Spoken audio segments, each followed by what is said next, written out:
तर hello guys, Radhe Radhe. कसे आहात तुम्ही?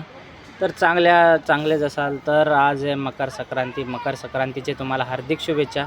आणि जे काय तुम्हाला सांगतो आहे मी ते तुम्ही लक्षात ठेवा, कारण ही टिप्स तुम्हाला खूपच चांगली जाणार आहे. कारण मकर संक्रांतीच्या आपल्याला खूप काही गोष्टी शिकायला मिळतात.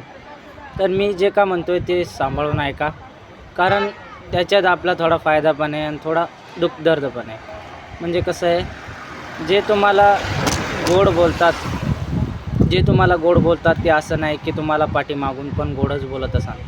तर ते जे तुम्हाला गोड बोलतात पुढून, ते तुम्हाला पाठीमागून कधी पण नावं ठेवतात, असं तुम्ही लक्षात टाकून घ्या. आणि जे तुम्हाला पाठीमागून पण चांगले म्हणतात, ते ते तुम्हाला पुढून कधीही गोड बोलणार नाही. कारण जे पाठीमागून गोड बोलतात ना तुम्हाला, त्यांचा आदर करा. कारण जे तुम्हाला गोड बोलून पाठीमागून जे तुम्हाला नाव ठेवते ना, त्यांचा कधी आदर नका करू. तर राधे राधे. भेटूया अशा इंटरेस्टिंग व्हिडिओसाठी.